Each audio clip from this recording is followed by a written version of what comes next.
না না, ওর বিবেক না থাকলে ইশারা দিয়ে কি করবেন? ও তো গন্ডারের চামড়া নিয়ে আসছে। কে বলে শ্বশুর বাড়ি যাচ্ছিল, গন্ডার দেখে রাস্তার পাশে কাতুকুতু দিয়েছে, না কোনো হাসি নেই। 2-3 দিন শ্বশুর বাড়ি থাকার পরে আসার সময় ওই রাস্তা দিয়ে দেখে গন্ডার হাসতেছে। কি গো, 3 দিন আগে কাতুকুতু দিলাম, আজকে হাসতেছো? গন্ডার বলছে, ভাই এই 3 দিন সময় লেগেছে আমার কাতুকুতু লাগতে। তো ও তো একটা গন্ডারের মতোই। আপনি দেখেন কত মানুষ এখানে বসে আছে আর ও এখনো কথা বলছে। এই কি আশ্চর্য গো, কথা বলবেন না ভাই?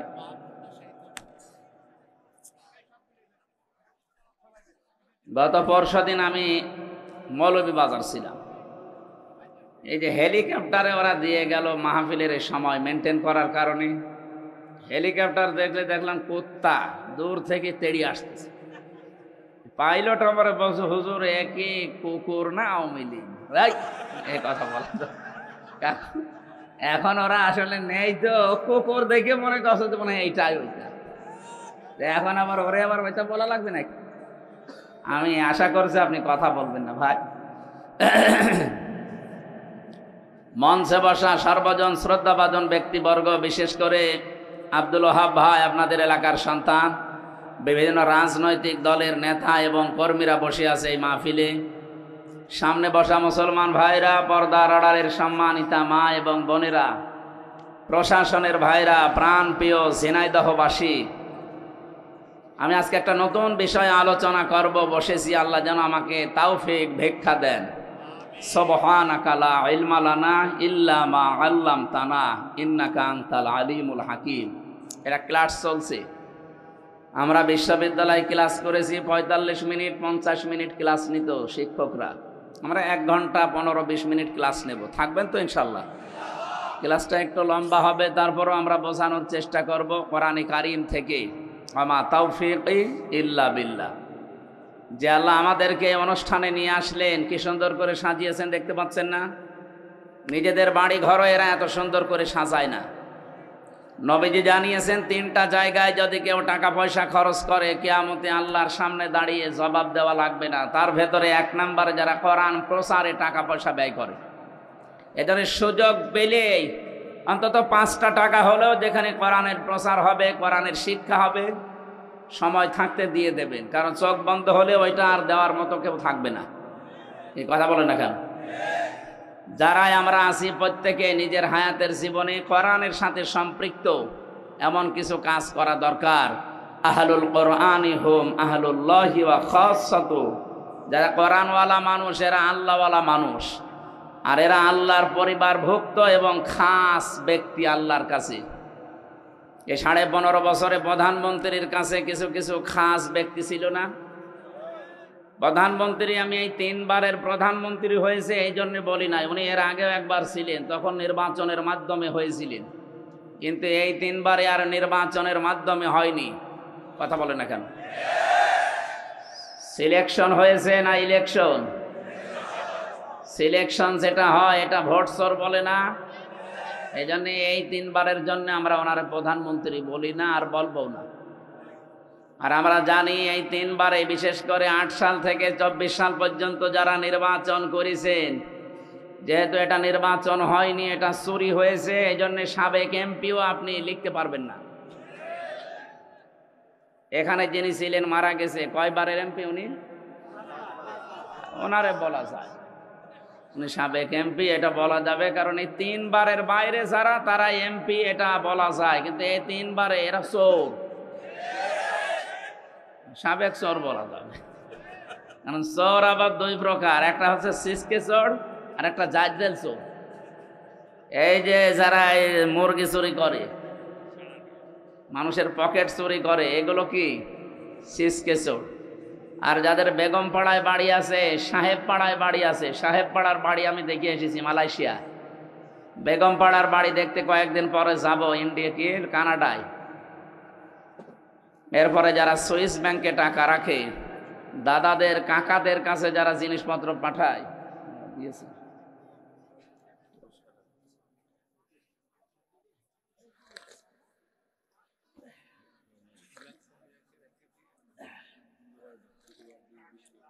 ঠিক আছে, আপনি কাউকে দিয়ে দেন। এখানে দাঁড়িয়ে কি কিছু দেখছেন? বসেন বসেন বসেন। আরে যে চলে যাচ্ছে কি সমস্যা কি? আর কিছু লাগবে না, কে আবার কে চা খাবে? বসেন, আমার আর লাগবে না অন্তত ইনশাল্লাহ। সুতরাং আমরা যেটা বোঝাতে যাচ্ছি, ক্লাস আকারে আপনি যেন ছাত্রের মতো জবাব দেন। 1 2 ছেলে মেয়েরা জবাব দেয় দেখেছেন?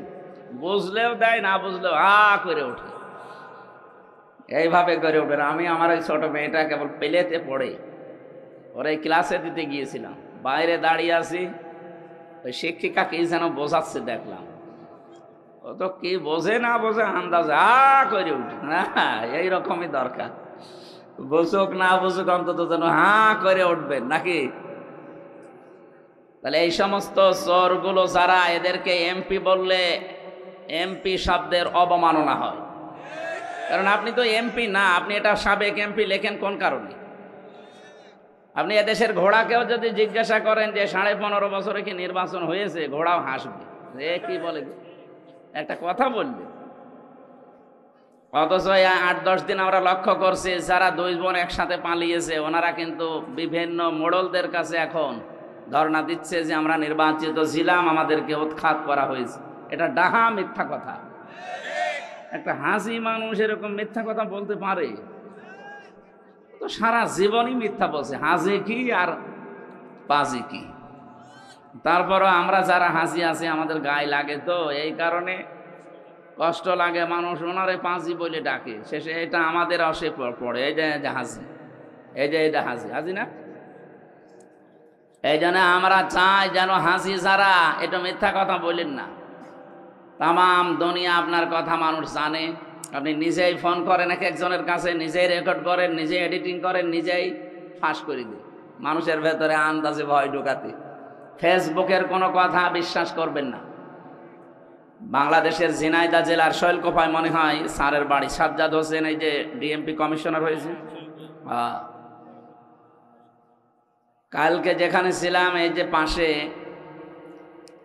সাউদিয়া, ওখানকার একজন এসপি আছে জাহাঙ্গীর আলম, উনি এখন এই যে মৌলভীবাজার জেলা বললাম, ওখানকার এসপি। এই বৈষম্যের শিকার হয়ে এতদিন বাইরে ছিল, আল্লাহ এখন দায়িত্ব তারে দিয়েছেন। উনি আমাকে বলছিল যে হামজা ভাই, আপনি সারা দেশে কথা বললে এই কথাটা মানুষকে জানাবেন যে এই যে যারা ফেসবুকের কথা শুনে গুজবে কান দিয়ে উস্কানিতে পা দিচ্ছে, এরা যেন এটা বন্ধ করে। কিচ্ছু হয়নি, এদেশে সব ঠিক আছে।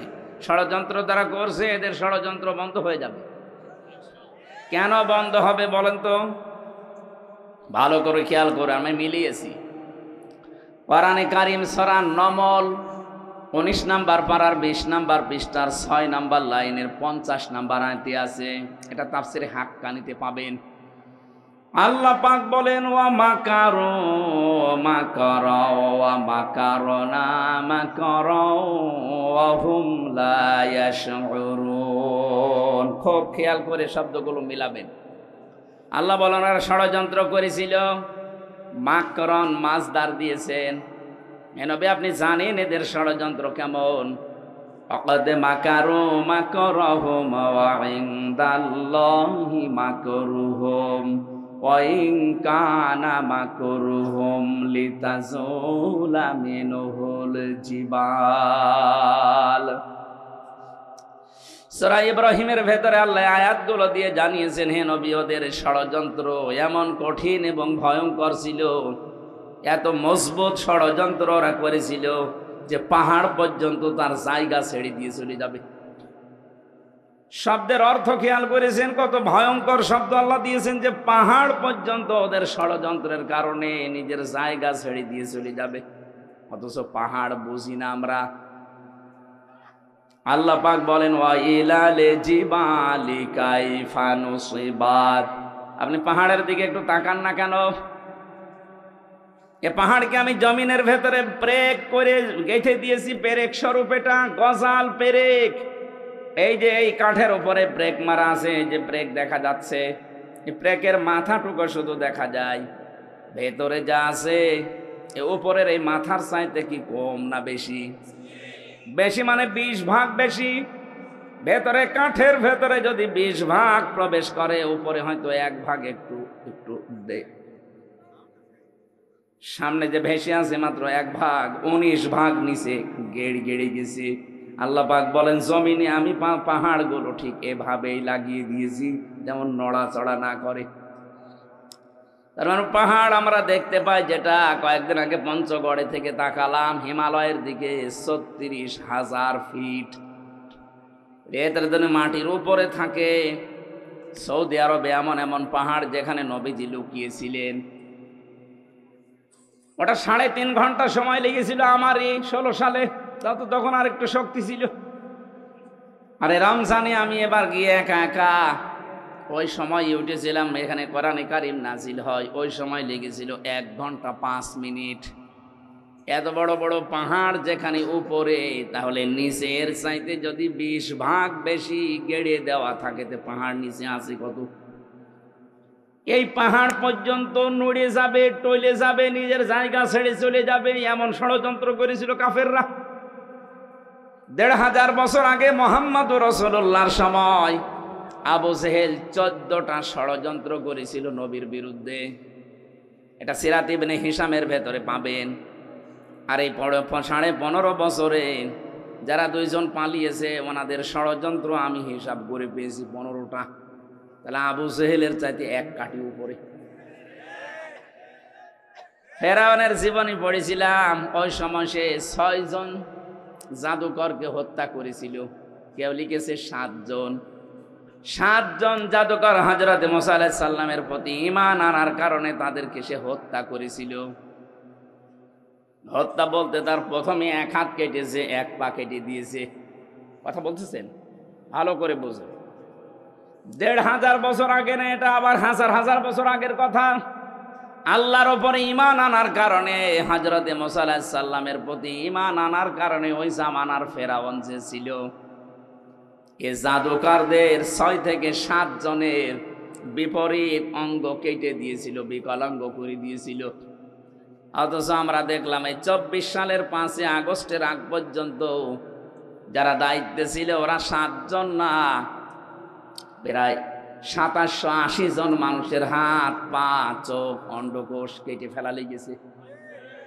আপনি একটু খেয়াল করে দেখেন, সারা দেশে সরকারি জরিপ বলছে এটা 2732 জন মানুষ মারা গেছে আন্দোলনে, আর 2780 জন মানুষ এখন হাসপাতালে এক একটা অঙ্গ হারিয়ে কাঁদতেছে। কেউ হাত হারিয়েছে, কেউ পা হারিয়েছে, কেউ চোখ হারিয়েছে, কেউ অন্ডকোষ হারিয়ে ফেলেছে। আপনি একটু মিলান, ফেরাউন যদি মাত্র 7 জনের বিপরীত হাত আর পা কেটে দিয়ে এই ইতিহাস হয়ে থাকে, ফেরাউনের নাম শুনলেই মানুষ এখন ঘৃণা করে। যাদের কারণে 2780 জন মানুষের অঙ্গ প্রত্যঙ্গ কাটা পড়ে গেল, এরা বিকলাঙ্গ হয়ে গেল, বলেন তো এরা কত বড় ফেরাউন? হ্যাঁ, মোবাইলে কথা বলেন মানে আপনি তো শুনছেন না। 1 ঘন্টা সব বন্ধ রাখেন। কি এত গুরুত্বপূর্ণ বলা লাগবে? আপনি এসেছেন কোরআন শোনার জন্য, বোঝা লাগবে, শিক্ষা নিতে হবে। যদি না নিতে পারেন, বাড়ি যেয়ে গল্প করেন, কথা বলা যাবে না। অনেক মানুষ ভাবছে মনে মনে, যে যা বলছে সবই তো বিরুদ্ধে। আরে বিরুদ্ধে গেলে আমি কি কোরআন শরীফ বানাবো? যা আছে তাই তো বলছি, কথা বলে না কেন? এই যে 2টা বিষয় সামনে নিয়ে আসলাম, ফেরাউনের মাত্র 7 জন মানুষকে বিকলাঙ্গ করে দিয়ে যদি এত বড় ইতিহাস তৈরি করতে পারে ফেরাউন, এখনো পর্যন্ত মিশরের জাদুঘরে আছে। মানুষ যায় আর ঘৃণা করে, থুতু ছিটায়, কথা বলেন না কেন? 24 সালের 5 আগস্টের আগ পর্যন্ত যাদের কারণে শুধু 7 জন না, 2780 জন। আমি কুষ্টিয়ায় 6 তারিখে গিয়েছিলাম, যে দেখি হাসপাতালে ওই যে আগস্টের 6 তারিখে কারো হাত নেই, কারো পা কেটে ফেলেছে, কারো চোখ নেই, অন্ডকোষ উড়ে গেছে। আর 14 জন তো জায়গায় মারা গেছে, পরে 2 জন 16 জন। এত মানুষের হত্যাকারী যারা, বিকলাঙ্গকারী যারা, যাদের কারণে মানুষ হাত পা হারিয়ে ফেলে আর সমাজের বোঝা হয়ে আছে। বলেন তো, যার একটা হাত নেই, একটা পা নেই, একটা চোখ নেই, ও তার পরিবারের জন্য বোঝা। তার সমাজের কাছে সে বোঝা, তার এই রাষ্ট্রের কাছে সে সারা জীবন যতদিন বেঁচে আছে বোঝা হয়ে বেঁচে আছে। এই কাজ যারা করে গেল এরা কিয়ামতের দিন আমার মনে হয় ফেরাউনের সাথেই উঠবে। প্রথম নাম্বারটা কি বললাম? আবু জেহেল মাত্র 14টা কর্মসূচি নিয়েছিল নবীজির বিরুদ্ধে ষড়যন্ত্র করে। এই জন্য আবু জেহেলের নাম আজ পর্যন্ত কেউ রাখেনি। এই 1500 বছরে আমি কত ইতিহাস পড়ে দেখেছি কেউ ছেলের নাম আবু জেহেল না। হ্যাঁ, জাহাল হক আছে একজন, আবু জেহেল নেই। এত বছর পার হওয়ার পরেও যদি এই 14টা ষড়যন্ত্রে ওর নাম কেউ না রাখে, আপনি এই 15.5 বছরে 15টা ষড়যন্ত্র এই দেশের বিরুদ্ধে, মানবতার বিরুদ্ধে, ইসলামের বিরুদ্ধে করেছেন। আজকে আমি একটা শুরু করছি, সেটা হচ্ছে সমকামিতা। এই ষড়যন্ত্র করে জাতিকে আজ ধ্বংস করার একটা পায়তারা এটা। আল্লাহ পাক ওই কথাটা এখানে লূত নবীর জীবনী থেকে নিয়ে এসে আমাদেরকে শোনাচ্ছেন। ভালো করে শোনো। অমাকারো মাকারন ওয়া মাকারনা মাকারন, শব্দ কিন্তু এক, কিন্তু অর্থ দুইটা। আল্লাহ বলেন কাফেররা ষড়যন্ত্র করেছিল আর আমি আল্লাহ করেছিলাম কৌশল, অথচ শব্দ একই। বলে কাফেরদের বেলায় যেটা ষড়যন্ত্র, আল্লাহর বেলায় সেটা কৌশল। এই পৃথিবীতে বাংলাদেশে ইসলাম কায়েমের জন্য আমরা যা করি এটা হচ্ছে জিহাদ, আর ওরা যা করে ওইটার নাম সন্ত্রাস। সুতরাং ইসলামী আন্দোলন বলেন, একামতে দিনের দায়িত্বে যারা আছে, অ্যাক্টিভ ভাবে ইখলাসের সাথে যারা কাজ করছে, এ দেশে ইসলাম কায়েম আমরা করতে চাই, সে তারা যা পদ্ধতি অবলম্বন করবে ওইটার নাম আরবি জিহাদ। আর এটা উল্টিয়ে নষ্ট করার জন্য ওরা যেটা করবে ওইটার নাম সন্ত্রাস। এবার আসেন, আল্লাহ পাক বলেন মাকারনা মাকারন, আমি আল্লাহ নিজে কিন্তু কৌশল করলাম। এখানে ফাইল কর্তা কে?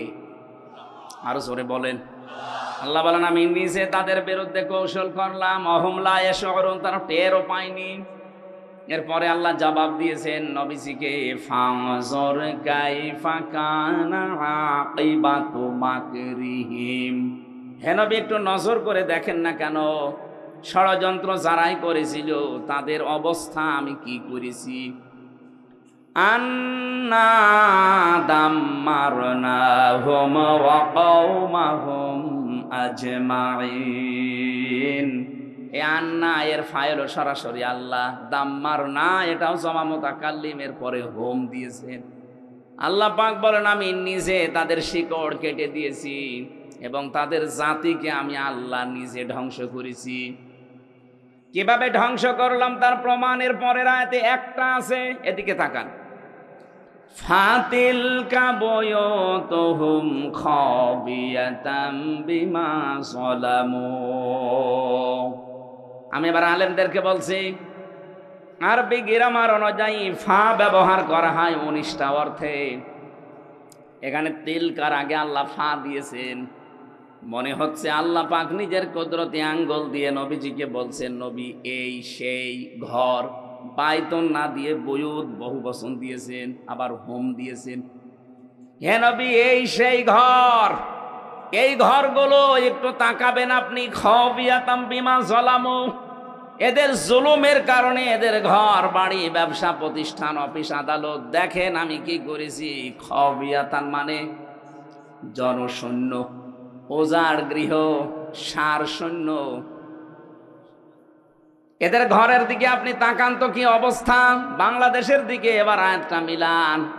2024 সালের আগস্টের 5 তারিখের বিকাল 5টা বাজতে বাজতে এদেশের যত জালেমদের ঘর ছিল, অফিস ছিল, দেখেন সবগুলো আল্লাহ ওজাড় গৃহ বানিয়ে দিয়েছে। এর বাস্তব প্রমাণ আমার কুষ্টিয়ার হানিফের বাড়ি, কামারুলের বাড়ি, ঝিনাইদহেও আছে। আপনি একটু খেয়াল করে দেখেন, যারা জুলুম করেছে একজনকে তো টাঙিয়ে ন্যাংটা করে পিটিয়েছে। এটা জালেমদের জুলুমের পরিণতি, বিআন্নাহুম যুলিমু, কারণ তারা জুলুম করেছে। ফাবিয়াতাম বিমা যালামু, তাদের এই জুলুমের কারণে আল্লাহ এই শাস্তিটা তাদের দিয়েছেন। ইন্না ফি যালিকা লাআয়াতাল লিকাওমিন ইয়ালামুন, অবশ্যই এর ভেতরে শিক্ষা আছে।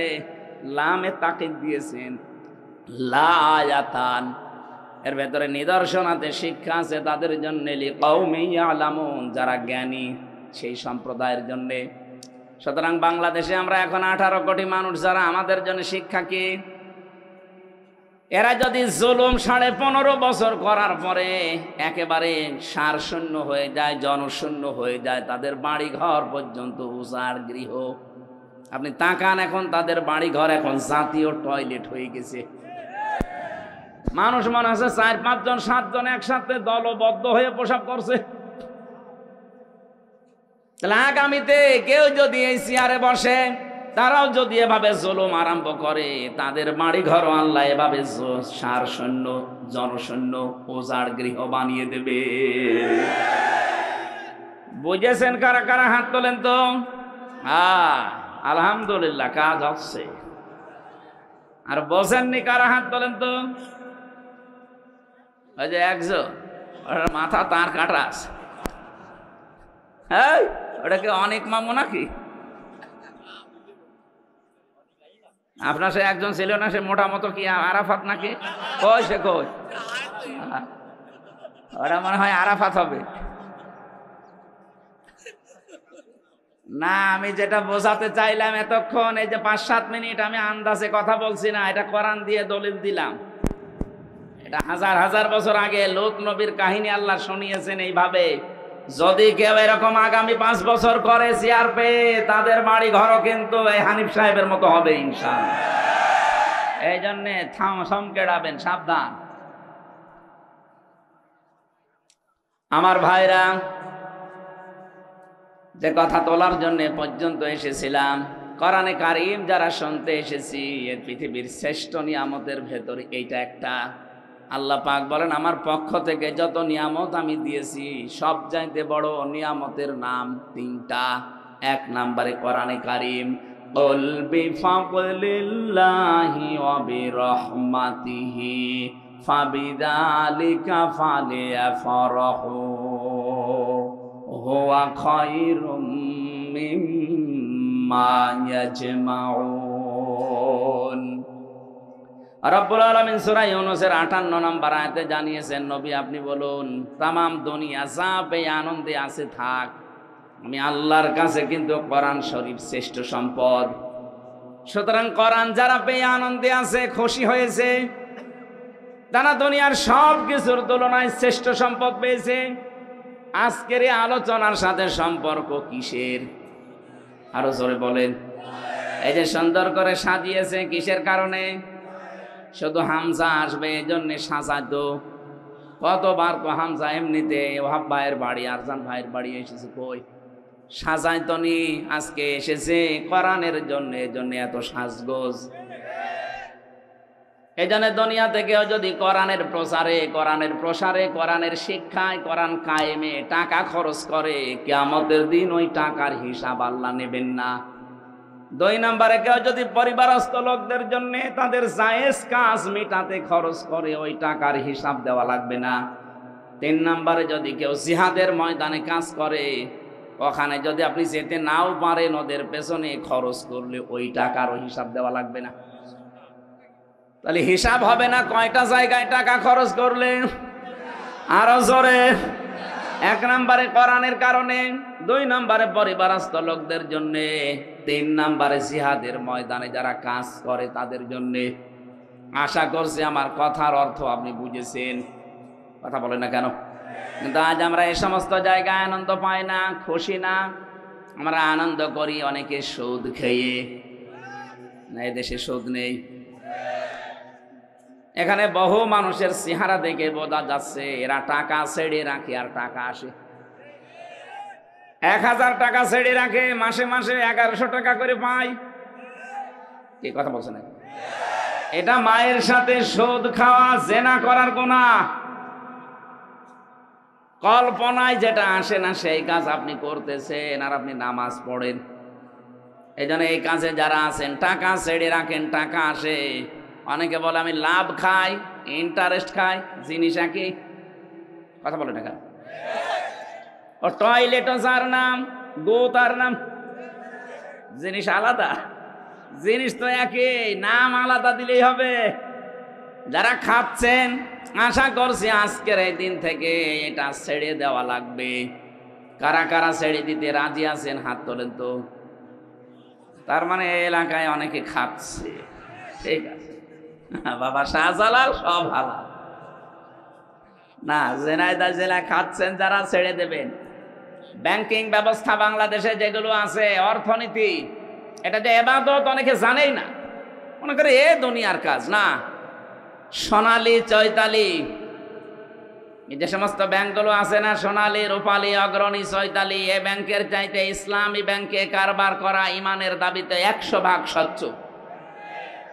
আপনি যদি ওই সমস্ত ব্যাংকে কারবার করেন, বলো ঔষধ এ ঔষধ, এটা কাফেরদের কথা। ওয়াহাল্লাল্লাহুল বাইআ ওয়া হাররামার রিবা, আল্লাহ ব্যবসাকে হালাল করেছে আর সুদকে হারাম করেছে। ওই জামানায় কাফেররা বলতো ও সুদও যা ও ব্যবসাও তা। এখন অনেকে আজ বিভিন্ন জেনারেল ব্যাংকের সাথে ইসলামী ব্যাংক মিলিয়েছেন। আরে ভাই, এতদিন এই শয়তান, এই জালেমরা 15.5 বছরে ইসলামী ব্যাংকে হাত দিয়ে ওরা 75,000 কোটি টাকা আত্মসাৎ করেছে। ইসলামপন্থী এদেশের জনগণের ঘাম ঝরানো টাকাগুলো এই ব্যাংকটা প্রতিষ্ঠিত হয়েছিল। এদেশে শরিয়া ব্যাংক আছে, শরিয়া বোর্ড আছে এই ব্যাংকের জন্য। গোনা যদি হয় তাদের হবে, আপনার অসুবিধা নেই।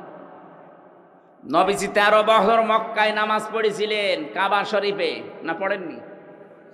আর 10 বছর পড়েছিলেন কোথায়? মদিনায়। বলেন, এই যে 13 বছর তিনি নামাজ পড়লেন মক্কায়, ওই সময় কাবা শরীফের ভেতরে মূর্তি ছিল না? কয়টা? 360টা। কয়টা? কি মনে হয় আপনার বলেন? 360টা মূর্তি সামনে নিয়ে নবীজি নামাজ পড়লেন, ওনার নামাজ হয়েছে? এ বলছে না, এ বলছে হ্যাঁ। কি বলেন, আপনার কি মনে হয় ওনার নামাজ হয়েছে না হয়নি? কেন হয়ে গেল নামাজ? কারণ উনি অপারগ ছিলেন।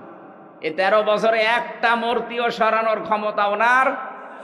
বলেন বলেন, যখন ক্ষমতা পেয়েছেন মদিনার প্রেসিডেন্ট হয়ে, একটা মূর্তি ছিল? আর সবগুলো দিয়ে আলীকে দিয়ে ভাঙিয়েছেন, নিজে ভেঙে ভেঙে ফেলে দিয়েছেন। যে যতদিন পর্যন্ত দেশে যাকাত ভিত্তিক অর্থনীতি কায়েম না হবে, ততদিন আপনি ইসলামী ব্যাংকে নির্দ্বিধায় কাজ করেন, কোনো গোনা নেই। গোনা হলে ওদের হবে। শরীয়তের কিছু নিয়ম নীতি, ইসলামিক অর্থনীতির যেগুলো মেইনি অন্তত চলছে, তারা চেষ্টা চালাচ্ছে।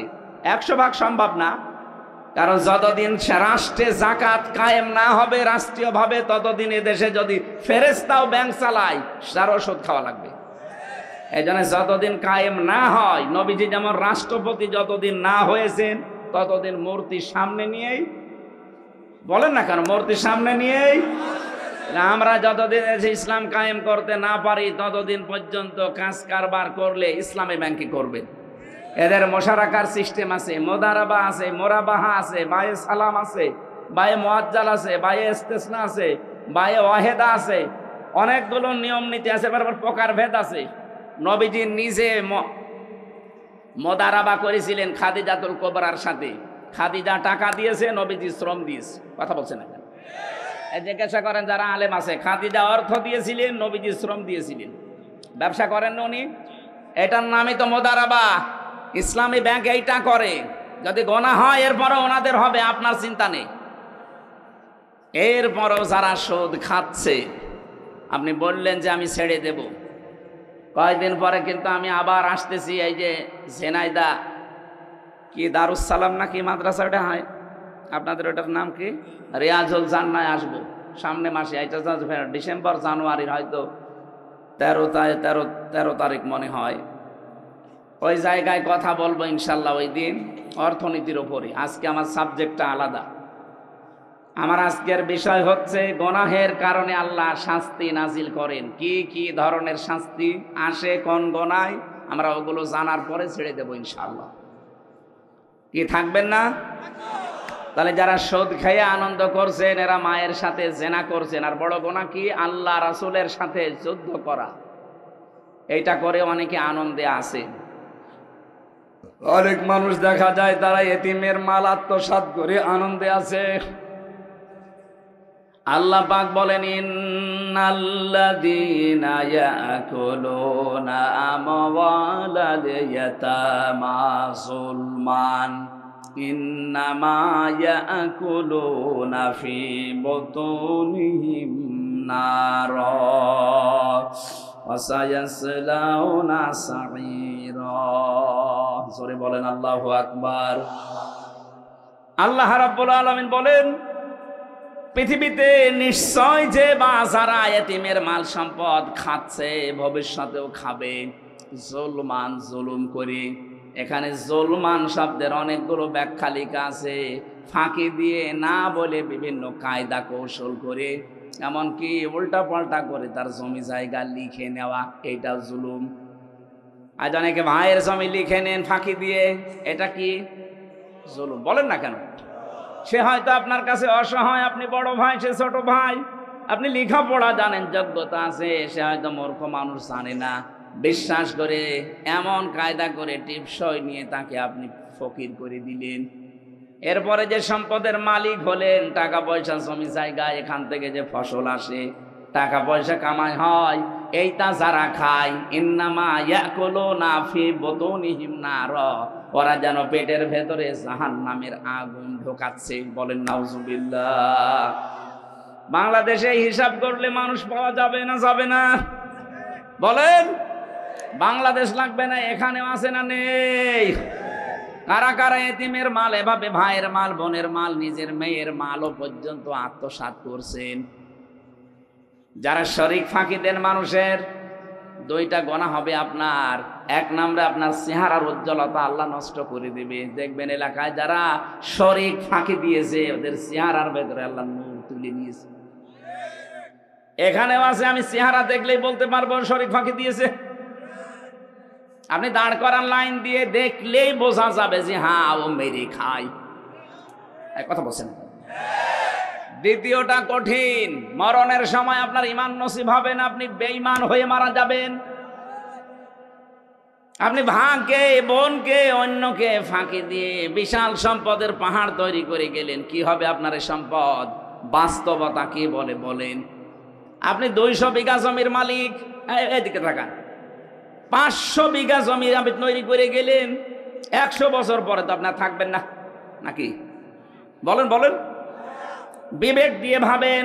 200 বছর পরে আপনি আবার দুনিয়ায় আসলেন, 100 বছর পরে মরে গেলেন, 200 বছর পরে আসলেন, মাত্র 300 বছরের ব্যবধানে যদি এই 500 বিঘা জমি আপনার ছেলের ছেলের ছেলে, যারা 3 পুরুষের পরে, এরা ব্যবহার করবে কি? আপনি যদি এসে বলেন যে এগুলো আমি কিনেছিলাম, এ বাড়ি আমার, দাঁত মুখ খুলে ফেলবে। ইয়ার কি মারো কে তুমি? তোমার যদি থাকার জায়গা না থাকে, শৈলকুপা বাজার মসজিদের বারান্দায় রাত থেকে ফটো, এখানে আর জায়গা নেই। এটাকে হাসির খোরাকি দিলাম? চিন্তায় তো মাথা নত হয়ে যাওয়ার কথা, যে কি শুনছি, কার জন্য আমি করলাম। আর যারা ঘুষ খায়, কি করছেন আপনি? ঘুষ খেয়ে বিশাল বিশাল ফ্ল্যাটের মালিক হবেন, জমি জায়গা, টাকা পয়সার আপনি সম্পদের পাহাড় তৈরি করে রাখলেন। আপনি মাত্র 200 বছর পরে ফিরে আসেন, এই ফ্ল্যাটের জীবনও আপনাকে আর উঠতে দেবে না।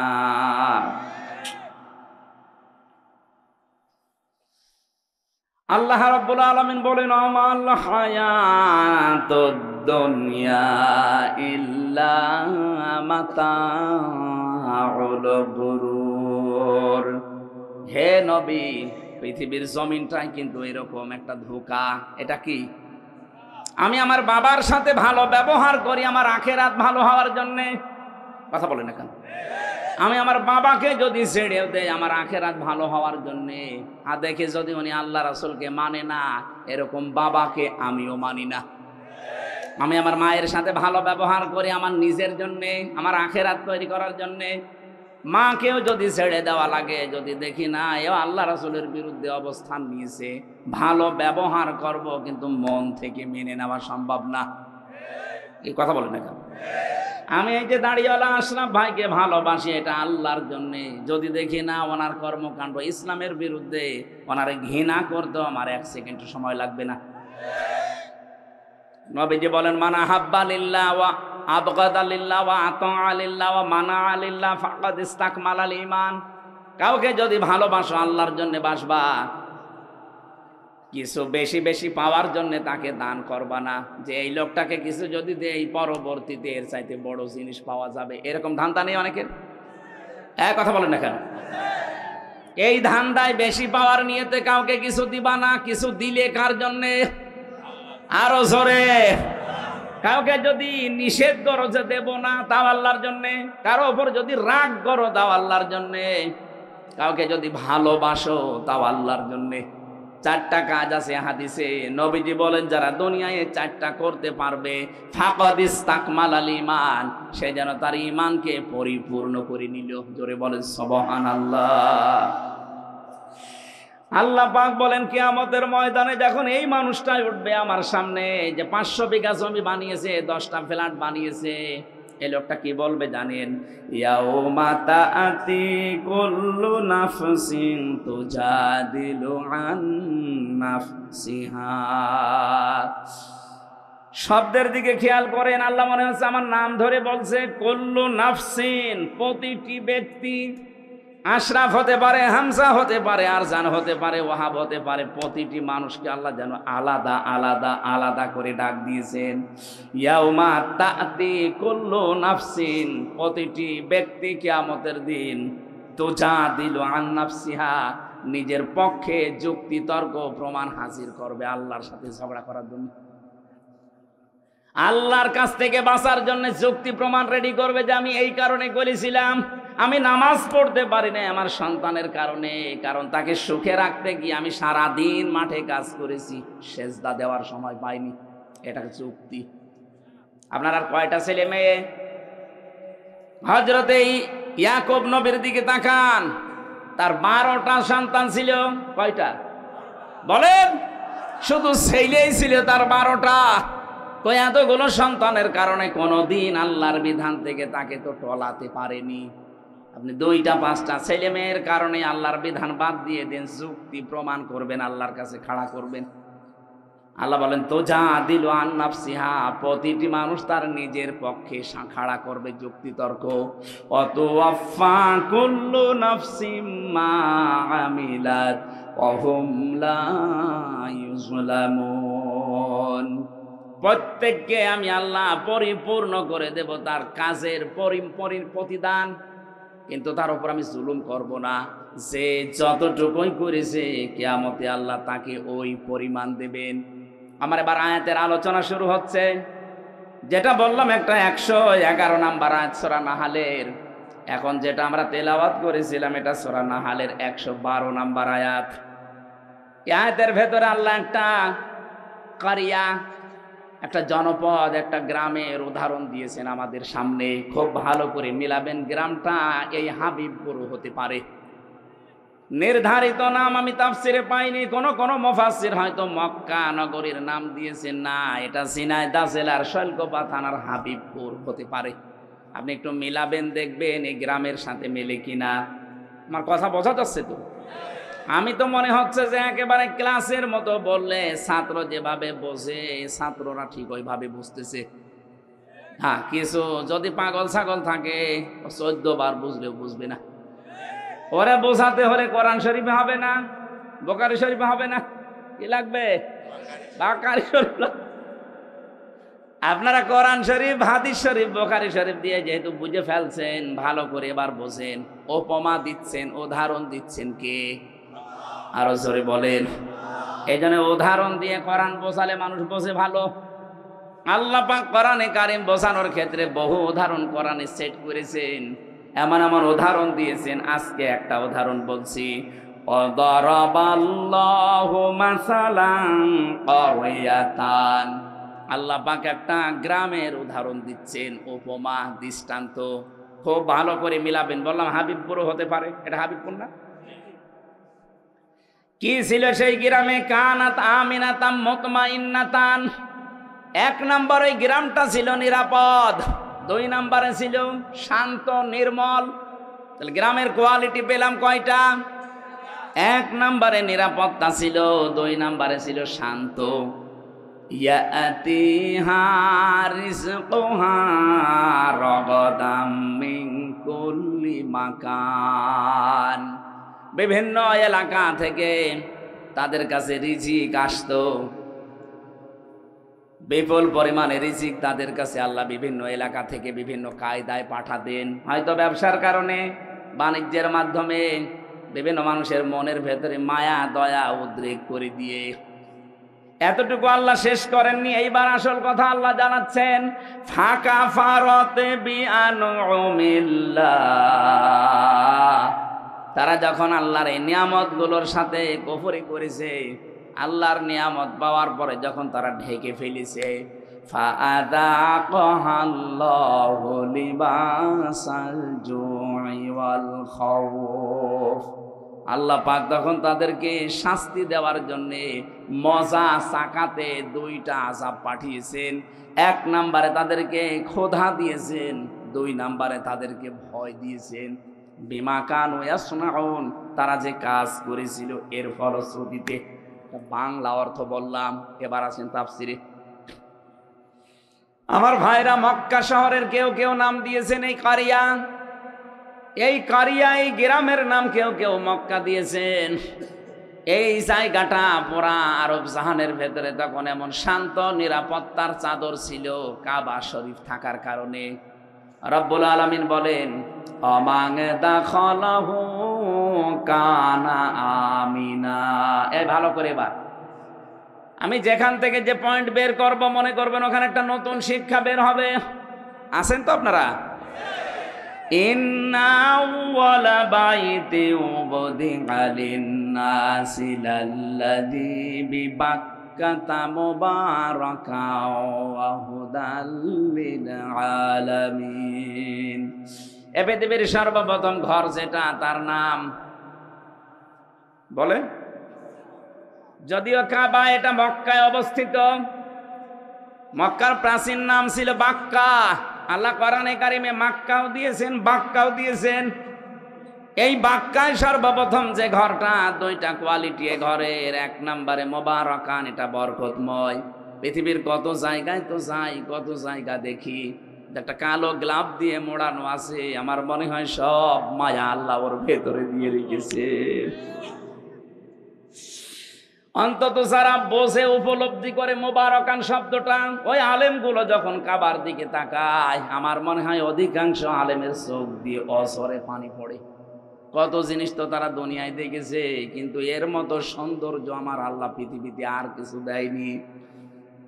এবার রমজানে আমার বাবা মা, আমি আর আমার ওই যে মেয়েটা নিয়ে যেতে পারি নাই মাওয়াকে, আমরা যাব এবার উমরায়।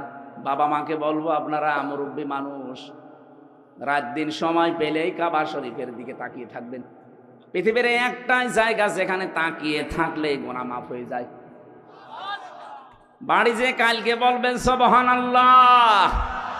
যারা যেতে পারেন না, মনের ভেতরে আফসোস আকাঙ্ক্ষা তৈরি করেন, আল্লাহ রাব্বুল আলামিন মরণের আগে অন্তত কাবা দেখার তৌফিক দিও। এত মোবারক বরকতময় করে দিয়েছেন আল্লাহ। বারবার যারা কাবায় যাবে, নবীজি বলেন তাদের অভাব অনটন আল্লাহ দূর করে দেবে। এজন্য সময় পেলে টাকা দিয়ে আপনি ব্যাংককে, হংকংয়ে, থাইল্যান্ডে, কানাডায় না যেয়ে, বেশি টাকা খরচ হয় না, অল্প কিছু টাকা দিয়ে কাবা শরীফটা দেখে আসবেন, আপনার জীবনের অভাব অনটন আল্লাহ দূর করবে। এতটুকু আল্লাহ শেষ করেননি। মুবারাকান 1 নম্বরে বরকতময়, 2 নম্বরে হুদান, এটা হেদায়েতের মার্কাজ। লক্ষ লক্ষ মানুষ, 257টা রাষ্ট্রের মানুষ সেখানে যায়, 257টা দেশের মানুষ সেখানে যায়। এক একজন মানুষ এক এক রকম দেখতে। চাইনা মানুষগুলোকে দেখলে মনে হয় আল্লাহ আলাদাভাবে আল্লাহ হাতে বানিয়েছে, মনে হচ্ছে যে হাতে বানিয়ে 6 মিল থেকে বানিয়ে নিয়ে এসেছে। এদের নাক মুখ, এদের চেহারা দেখলে 6 মিলের ভেতরে দিয়েছিল, কাঠ হয়ে চলে এসেছে। আফ্রিকার ওদেরকে যদি দেখি, হাড়ির তলা তো কি কালো। আমি 16 সালে যখন গিয়েছিলাম, ওই সময় ওই যে হাজরে আসওয়াদ যে পাথর, সোমা খেতে পারছিলাম না এত চেষ্টা করার পর, কাছে যাই কষ্ট কষ্ট করে, এমন এক ধাক্কা খায় 4-5 হাত দূরে। চিন্তা করলাম দেখি কি করা যায়, দেখি একেবারে মোষ আসতেছে, কালো, সেই রকম উঁচা লম্বা মোটা। ওই মহিলারে বললাম যে আমি ওই পর্যন্ত যেতে চাই, তার ভাষা বোঝে না, আমারে বলছে যে এই জায়গায় চেপে ধরে রাখ। এইরকম মোটা মনে আছে এক একটা দেয় না, আমার চাইতো প্রায় হাত খানিক লম্বা, সেই রকম মোটা ধরলাম হাত চেপে। গুয়ার যেভাবে যায়, ওর হাতে মুখে কারো কিছু লাগবে মনে হচ্ছে ছিঁড়ে যাবে, মানুষ আগেই সাইড দিচ্ছে। আমার এই যে কাছে ফেলে দিয়ে বলছে এবার নিয়ে মাথা ঢোকা। এক একজন মানুষকে আল্লাহ এক এক রকম বানিয়েছে, বৈশিষ্ট্য ওগুলো দেখবেন, আল্লাহর কথা মনে হবে আল্লাহ এটাতে হেদায়েতের মার্কাজ। আসলেই রব্বুল আলামিন বলেন এটা শুধু বাংলাদেশের জন্য না, লিল আলামিন, বিশ্ববাসীর জন্য। অমাং দাখালাহু কানা আমিনা। এই কাবায় কেউ যদি আসে আল্লাহ তাকে নিরাপত্তা দিয়ে দেয়। কি দেয়? আরো জোরে বলেন। এই কথাটা বলার জন্য আমি এই পর্যন্ত আসলাম। আল্লাহ বলেন কাবা শরীফ এমন ভাবে আমি বানিয়েছি, এটা পৃথিবীর প্রথম ঘর। এখানে হেদায়েত আছে, এখানে রহমত আছে, এখানে বরকত আছে, এটা নিরাপত্তা দিয়েছে ফেলা আছে। অথচ কাবার এরিয়া পার হলেই দেখবেন চুরি হয়, ডাকাতি হয়, ছিনতাই হয়, কিন্তু কাবার এরিয়ার ভেতরে কোনো ছিনতাই নেই। কথা বলেন না কেন? কারণ এই জায়গাটা নিরাপত্তা দিয়েছেন কে? আরে বাংলাদেশ কি কাবা শরীফ? বলেন না কেন? এটা কাবা থেকে ৬,০০০ কিলোমিটার দূরে। তাহলে বাংলার ৫৬,০০০ বর্গ মাইল যদি আমরা নিরাপত্তা দিতে চাই, মাস্ট বি কাবা শরীফ যেগুলো থেকে মুক্ত, বাংলাদেশের ৫৬,০০০ বর্গ মাইল ওইটা থেকে মুক্ত করা লাগবে। কাবা শরীফে ১ নম্বরে শিরিক চলে না। কি চলে না? বলেন বলেন। এখান থেকে শিক্ষা বের হবে এবার ২টা। আমি আন্দাজে বলছি না, প্রতিটি কথায় দলিল আছে। সূরা আনআম ৮২ নম্বর আয়াতের দলিল, আল্লাযীনা আমানু ওয়া লাম ইয়ালবিসু ঈমানাহুম বিযুলমিন উলাইকা লাহুমুল আমনু ওয়া হুম মুহতাদুন। এটা ইবনে কাসিরের ভেতরে আছে। আল্লাহ পাক বলেন যারা ঈমান আনে আর ঈমানের সাথে জুলুমকে মিশ্রণ করে না। এখানে জুলুম মানে শিরিক। জুলুম মানে কি? ঈমানের সাথে যারা জুলুমকে শিরিককে মিশ্রণ করবে না, উলাইকা লাহুমুল আমনু, আল্লাহ যেন হাত দিয়ে দেখাচ্ছেন এই মানুষগুলো, এই ঝিনাইদহ শৈলকুপার হাবিবপুরের এই মানুষগুলো লাহুমুল আমনু, এদের জন্য নিরাপত্তা। তাহলে কোন জনপদের লোকেরা, কোন দেশের লোকেরা যদি ঈমান আনার পরে ঈমানের সাথে জুলুমকে, তার মানে শিরিককে মিশ্রণ না করে, ওই জায়গাটা নিরাপত্তা দিয়ে দেয় কে? এই বাংলাদেশকে যে এখন শান্ত শিষ্ট স্বস্তি নিরাপদ এরকম একটা দেশ আপনি বানাতে চান, দাদা বাবু কাকা বাবুদের ইশারায় হবে না, ওই সাদা চামড়াদের ইশারায় হবে না, হওয়া লাগবে শিরিক মুক্ত বাংলাদেশ। আরো জোরে। এদের শিরিক মুক্ত হচ্ছে? বলেন। আরো শিরিক যেন করে, সেই রাস্তাগুলো 15.5 বছরে মানুষ খুলেছিল, মোড়ে মোড়ে মূর্তি তৈরি করে শিরিকের কারখানা তৈরি করেছিল, আল্লাহর উপরে আস্থা বিশ্বাস তুলে দিয়েছিল। কথা বলছে না? সার্বভৌম ক্ষমতার মালিক আল্লাহ, এইটা পর্যন্ত বাদ দিয়েছিল।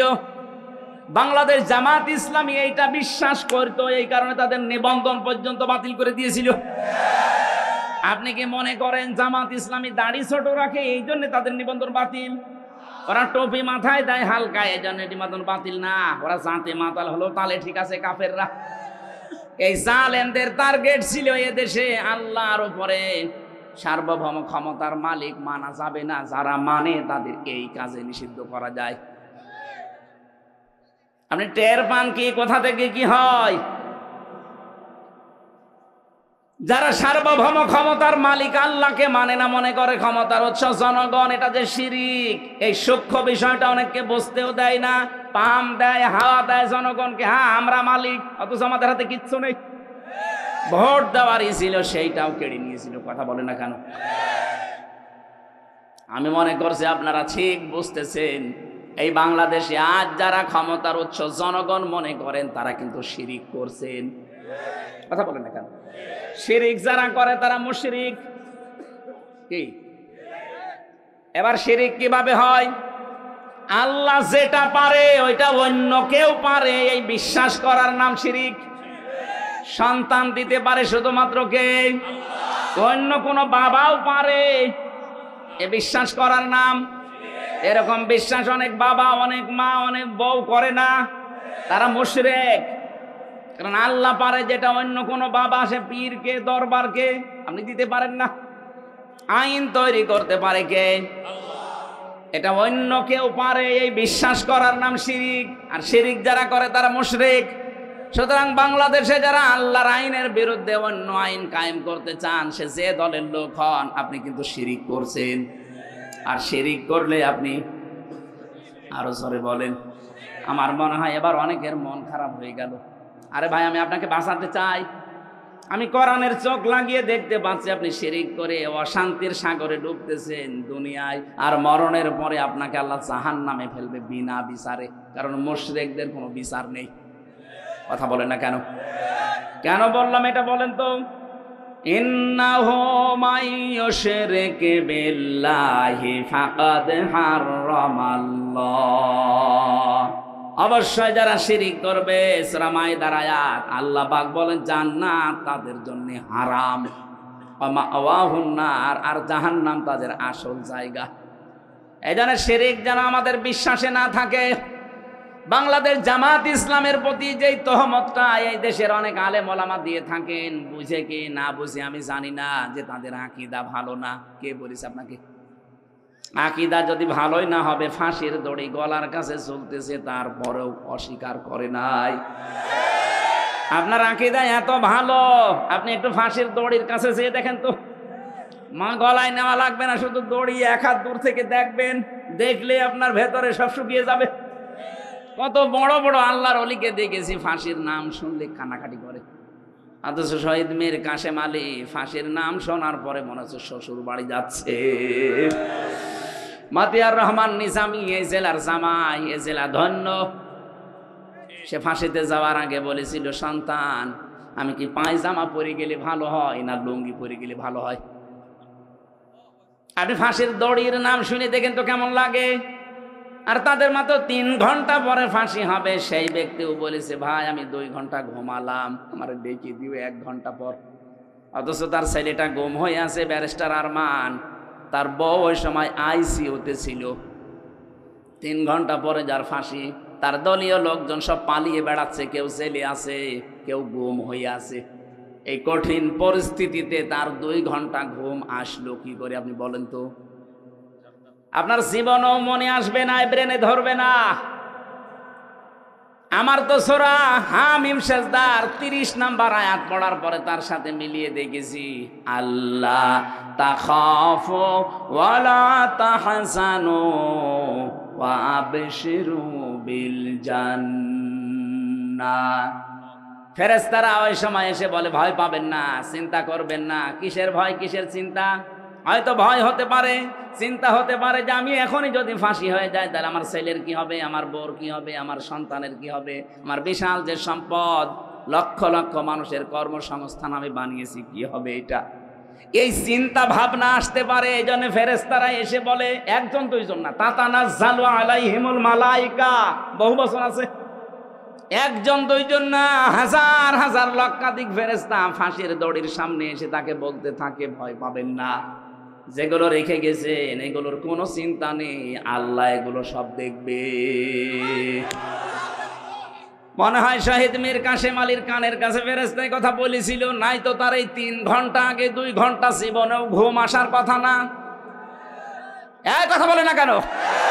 এই মজলুম দলটার উপরে আন্দাজে আকীদা ভালো নাই, এই দোষ চাপিয়ে দেন। আকীদা আপনার ভালো। আমার মনে হয় এখন যে অবস্থায় আমরা এসে গেছি, সমস্ত ছোটখাটো বিষয় নিয়ে সব বাদ দেওয়া দরকার। আরে ভাই, যারা মুজতাহিদ, যারা গবেষক, তারা যে কোনো একটা বিষয়ে গবেষণা করে যদি ঠিক হয় 2টা সওয়াব পাবে, ভুল হয় 1টা সওয়াব পাবে।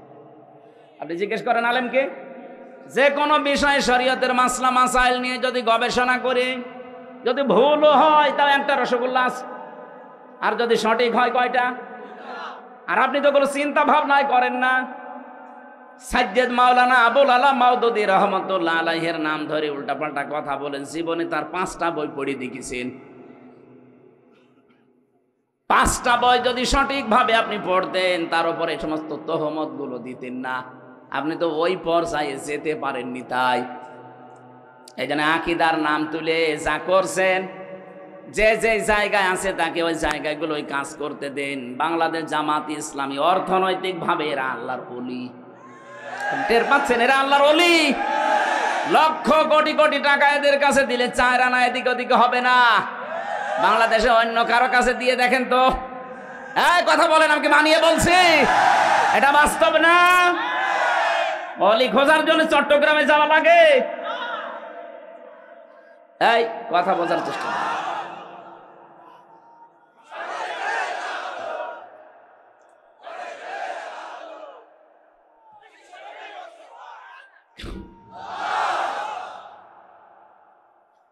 এই মাজলুম দলটার উপরে আমার মনে হয় উল্টা পাল্টা দোষ না দিয়ে তাদের প্রতি সহানুভূতিশীল হওয়া লাগবে। আজকে একটা সবচাইতে বড় এ বাংলাদেশের ভেতরে নাম করা মাদ্রাসা ঝালকাঠি এনএস কামিল মাদ্রাসা নেসারাবাদ, ওই জায়গায় ডাক্তার শফিকুর রহমান জামাতের আমির গিয়েছে, যে সৌহার্দ্যপূর্ণ আলোচনা হয়েছে। আমার মনে হয় সব জায়গা থেকে যদি এভাবে রেসপন্স আসে, দেশে ইসলামের বিরুদ্ধে কেউ আর থাকবে না। কওমি মাদ্রাসা হেফাজত ইসলাম চরমনাই সহ ওনারা যে কাজগুলো করছে, ওনারা যে তালিমগুলো দিচ্ছে, ওই জায়গায় আমাদের যাওয়া সম্ভব না। ওই জায়গাগুলো তারা কাজ করছে, খুব ভালো কাজে আছে আলহামদুলিল্লাহ। কিন্তু রাজনীতি, অর্থনীতি, দেশ পরিচালনা করার জন্য যে যোগ্যতাগুলো দরকার, শিবিরের লোক, জামাতের লোক যেভাবে অর্জন করেছে, আপনি ওই জায়গায় যেতে পারবেন না। আপনি বিসিএস ক্যাডার হতে পারবেন, এই লোকটা হতে পারবে। অনার্স মাস্টার্স করেছে, বিসিএস পরীক্ষা দিয়ে যদি টিকে যায়, কালকে ওই এসপি হতে পারবে, এসপি এরপরে এসপি। আমি বিসিএস ক্যাডার হওয়ার জন্য আমি কোচিংও করেছিলাম, পরীক্ষাও দিয়েছিলাম। আমার লিখিত পরীক্ষায় পাস হওয়ার পরে ভাই যে দেখছে আমার 14 বংশ উল্টা পাল্টা, তখন আমারে বাদ দিয়ে দিয়েছে। যদি দেখতো না এর বাবা ওই যারা পালিয়েছে তাদের দলের সভাপতি, এই কথা বলছেন এখানে, যদি দেখতো এর দাদা ওই দলের সেক্রেটারি, বলতো ঠিক আছে সব মাফ, আল্লাহর ওলি আজকে থেকে এসপি। জিজ্ঞেস করেন, 100 ভাগ বলতো। কারণ আমার সে যোগ্যতা ছিল না, তা না, লেখাপড়া করলে আমি হয়ে যেতাম। আমাকে লাইন মতো উঠতেই দেননি। এই 15.5 বছর এরকম বহু চেয়ারে দেশের বহু মানুষকে আপনি উঠতে দেননি। আপনি জালেম, আর এটা মজলুম।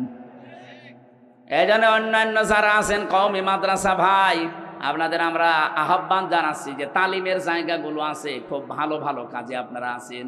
খায়রুকুম মান তাআল্লামাল কোরআন ওয়া আল্লামা। কোরআন যে শেখে, কোরআন যে শেখায়, তার মতো উত্তম মানুষ নেই। কিন্তু এখন দেশের যে অবস্থা, জালেমদের এখনো পর্যন্ত নজর কিন্তু আছে। এই নজর থেকে মুক্ত হওয়ার জন্য আন্তর্জাতিক যে ষড়যন্ত্রগুলো চলছে, আপনার মাথায় ধরবে না, চিন্তা ভাবনা করা লাগে এর জন্য আলাদা। এখান থেকে বাঁচতে হলে আমার মনে হয় আকীদার প্রশ্ন তুলে মানুষকে আর দূরে সরানোর সময় নেই। বুকে টেনে নিন, কাছে আসেন, আগে ইসলামটা কায়েম হোক।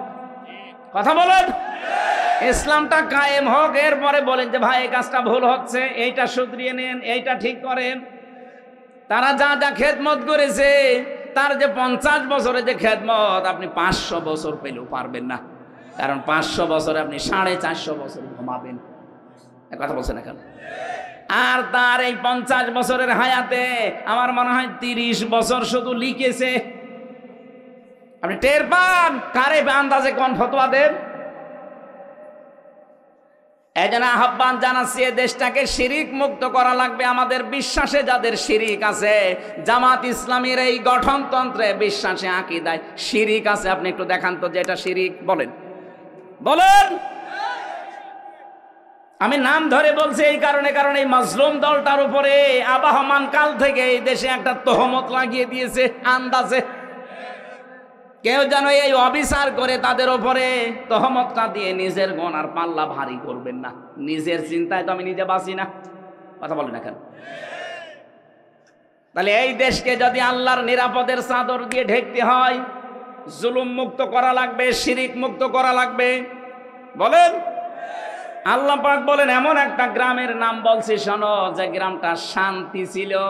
এই যে আমনুন মানে নিরাপত্তা, আমনুন মানে কি? কানাত আমিনাতান মুতমাইন্নাতান, যেখানে বাস করে মানুষ আত্মতৃপ্তি পেত। মুতমাইন্না মানে কি? আত্মতৃপ্তি।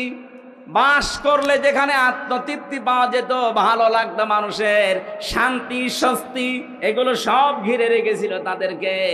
বিভিন্ন জায়গা থেকে তাদের রিজিক আসতো, বিভিন্ন ব্যবসা বাণিজ্যের মাধ্যমে রিজিক আসতো। কিন্তু এতটুকু আল্লাহ শেষ করেননি। এই রিজিক আসার পর আল্লাহর দেওয়া রিজিক খেয়ে নিয়ামতগুলো খাওয়ার পরে তারা আল্লাহর সাথেই কুফরি আরম্ভ করেছে। সব চাইতে বড় কুফরি ছিল ওই জামানার যিনি নবী ছিল মুহাম্মদুর রাসূলুল্লাহকে তারা মিথ্যাবাদী বলেছে, পাগল বলেছে, জাদুকার বলেছে, এমনকি দেশ থেকে পর্যন্ত তাড়িয়ে দিয়েছে। কথা বলেন ঠিক কিনা? 18 কোটি মানুষ মাত্র 56,000 বর্গ মাইলের এই দেশে, এতটুকু দেশ, পৃথিবীর বহু দেশে তো ঘুরলাম, কই এতটুকু জায়গায় এত মানুষ বাস করে পৃথিবীর কোন জায়গায় আমি পাইনি। এর চাইতে এই যে কয়েকদিন আগে গিয়েছিলাম মালয়েশিয়া, এর চাইতে 8 ডবল বড়। কত বলেন? বাংলাদেশে 8টা জোড়া দিলে যত বড় হবে, মালয়েশিয়া একাই অত বড়। বাংলাদেশ 14টা জোড়া দিলে যত বড় হবে, সৌদি আরব একাই অত বড়। বাংলাদেশ 59টা জোড়া দিলে যত বড় হবে, আমেরিকা একাই অত বড়। কিন্তু মানুষ বাংলাদেশের চাইতে কম জায়গা হিসাবে। কথা বলে না কেন? তাদের যে বিশাল জমিন পড়ে আছে, সেই তুলনায় মানুষ একেবারেই কম। আমাদের এতগুলো মানুষ, অথচ জায়গা যতটুকু। আল্লাহ পাক বলেন বিভিন্ন জায়গা থেকে তোদের রিজিকের ব্যবস্থাগুলো করছিলাম, কি হয়েছে তোদের? আমার নিয়ামতগুলো তোরা উল্টিয়ে দিতে আরম্ভ করলি। পুরুষে পুরুষে বিয়ে, এই যে তহমত, যেটা কি বলে এর নাম, সমকামিতা আরম্ভ করলি। এইটার স্লোগান পর্যন্ত দিচ্ছে। 3 দিন আগে কুষ্টিয়ায় 2 মেয়ে আন্দোলন করেছে যে আমরা 2 জন বিয়ে করব, যদি বিয়ে না দেয় 2 জনে মরে যাব।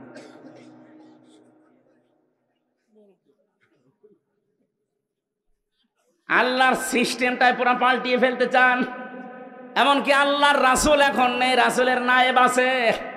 নায়েবে রাসূল আলেমদের গায়ে হাত দিয়েছেন। এই কথা বলছেন না কেন? মাওলানা মামুনুল হকের মাথায় দড়ি দিয়ে, তার হাতে হ্যান্ডকাপ দিয়ে, মাথার উপরে হেলমেট দিয়ে, মনে হচ্ছে যে কি নিয়ে যাচ্ছে, অথচ কিছুই না। আমার মতো একটা দুর্বল মানুষের মাথায় তো দড়ি দিয়েছেই দিয়েছে, হাতে দিয়েছে হ্যান্ডকাপ, আবার পায়ে ডান্ডা বেড়ি, মাথার উপরে লাগিয়েছে সে লোহার টুপি। মনে হচ্ছে যে কি পেয়েছে, গরু না ছাগল। আপনি যদি আমার সাথে এই করেন, মাওলানা মামুনুল হকের সাথে, মাওলানা সাখাওয়াত হোসেন রাজির সাথে এই করেন, আমার মনে হয় যদি নবীজি এখন বেঁচে থাকতো, নবীর মাথায় দড়ি দিত। বলেন,